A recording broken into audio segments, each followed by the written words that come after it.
Hey, for anybody new here, I'm Carly Stevens, and this is Carly Stevens Books for all things writing, publishing, and indie author life.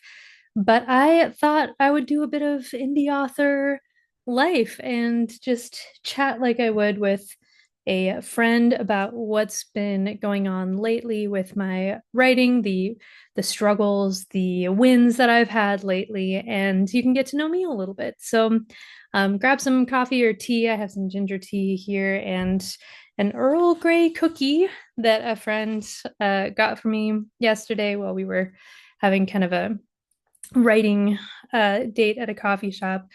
So, yeah, grab something nice and cozy and let's chat about being an indie author lately. So, the last video that is kind of like this that I did came out on Christmas Day, I believe, and it was a kind of a retrospective of some of the things that I had learned in 2024 and some of the goals that I had going into 2025. Now, as I'm recording this, it is January 23rd. Yes, 23rd. And already I'm reevaluating, which is no surprise. This happens every year. I have this great idea, this great plan, and then as time starts to go on, I get all of these new ideas or motivation kind of ebbs and flows in different directions and that kind of thing. So, originally, my plan had been to release four books this year, 2025. I write under more than one name, so two of those would be under my own name. Power to Charm, more on that later. And then Carton, which is a Tale of Two Cities retelling. If you are familiar with my work, then you probably have heard of Laertes, which is a Hamlet retelling set in the 1920s. It's my most popular book, and for good reason. It's definitely one of the best things I've ever written, and I love Hamlet and I love A Tale of Two Cities as well. On my other channel, English Nerd, which is kind of on a hiatus because my instinct is always to add, and not take away anything. And really, that other academic channel can just pretty much go on autopilot. But on that other channel, English Nerd, I have a whole series going scene by scene through Hamlet, which a lot of schools have used, and then a series going scene by scene through A Tale of Two Cities. So that is how much I love those books.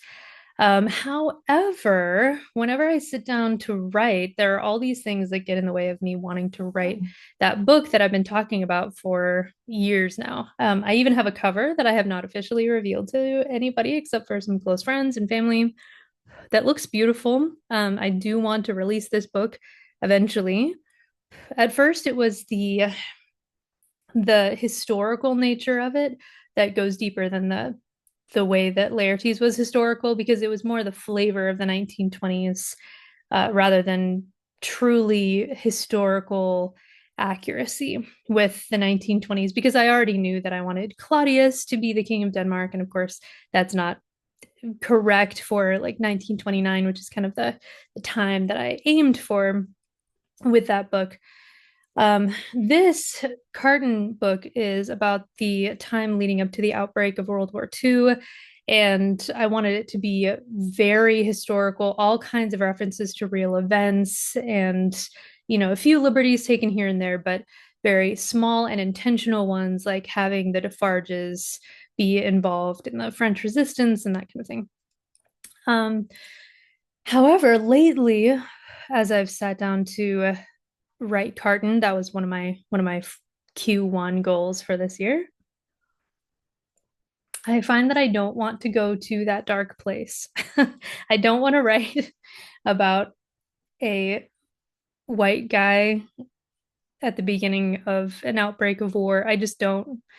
I just don't. I feel like, especially lately with the American, climate as it is, it's already pretty dark, and I already feel like there are lots of classic books by white man authors that I like, but I don't really want to focus on them right now. I would rather focus on women or other groups that haven't had as much of a voice. before. And I want to write lighter things lately. So Power to Charm has been a great project for that.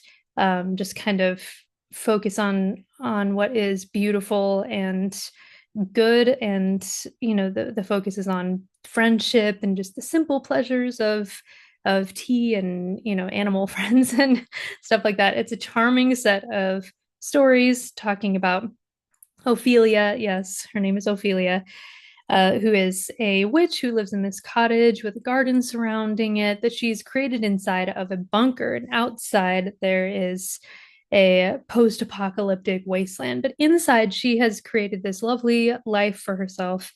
And uh, Marcellus and Bernardo appear, surprise, outside the bunker after their airship crashes. And really, the series of stories is their life there in that lovely bunker, just appreciating each other and very small things and celebrations. And it's an absolutely lovely story that's going to come out at the end of April. But let me talk about Power to Charm for a second. So I finished writing the very final story based on some feedback I got from early ARC readers who pretty universally loved it, which is very exciting. Um, so that is all finished. In fact, a couple days ago, I formatted the entire thing and created the files for the ebook, for the physical copies, etc. But I have been having way more trouble than I ever have before in my, 5 years now of being an indie author.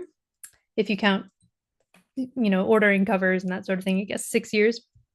But I've been having so much trouble getting my cover service, which is normally great. I don't want to, drag them through the mud. They've come up with the Laertes cover, the Omnibus Tenuan Academy series cover. I mean, these incredible covers, all of the Anne Harrison covers, my Christmas Hallmark books. So I've had a great experience with them, but for whatever reason, trying to get a great cover for Power to Charm has been like pulling teeth. I ordered it 2 months ago. Normally it takes 2 weeks, 3 weeks, maybe with a revision. And I'm just checking my watch, going, oh my gosh, what am I going to do? I can't put up the pre order without the cover. I can't start the audiobook without the pre order. I have all these plans. I want to release a special edition with illustrations, and that hit a snag. Just finding the illustrator for that, and so now I think I'm gonna have to pay a lot more and kind of do a rush job. So it's been kind of stressful to get out this book that has like Frog and Toad vibes. It's meant not to be stressful. That's the goal for Power to Charm. So it's been a kind of an up and down you know couple of weeks writing wise. I have gotten a lot of writing done on other projects, which feels good. Editing other projects as well, but mostly it's just the really light stuff. And every time I turn to Carton, I'm like, not yet. Now is not the time.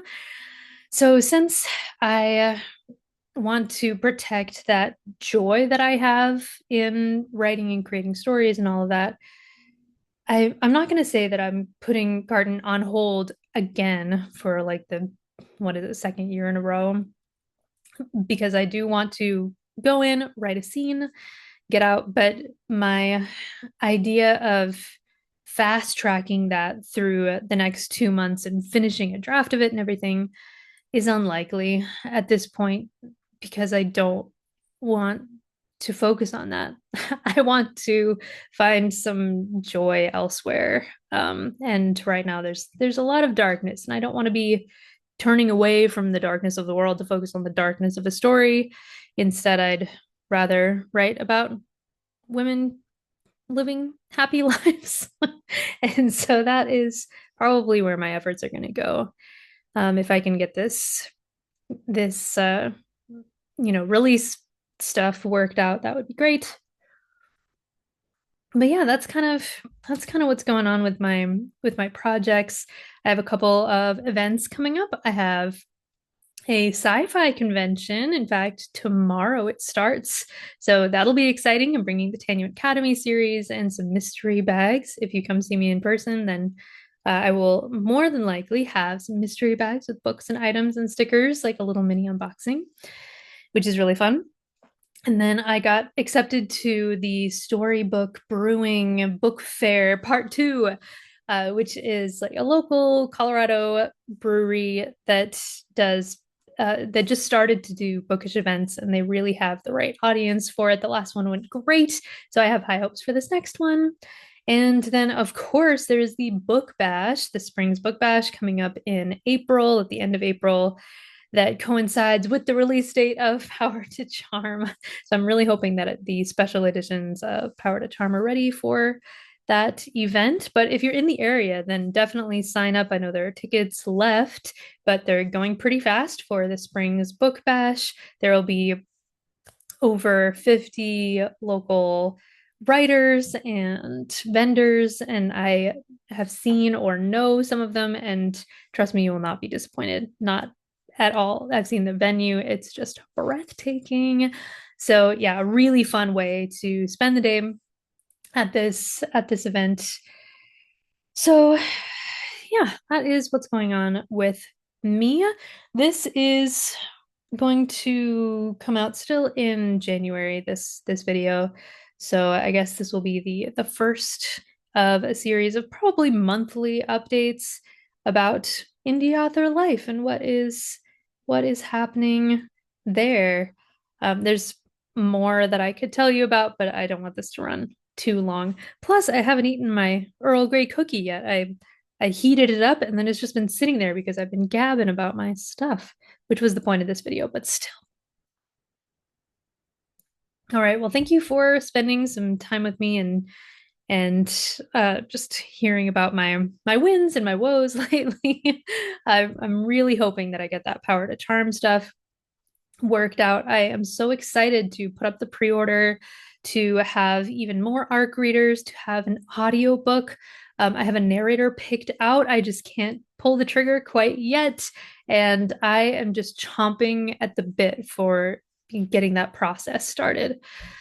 So, yeah, that is what's going on with me. Give me a little update about what's going on in your world. Have you written a chapter lately? Are you doing any working toward any of your goals that you have for 2025, whether you want to put out some books or finish a manuscript or whatever that might be? Tell me in the comments down below, and I will, I guess, see you soon. Bye.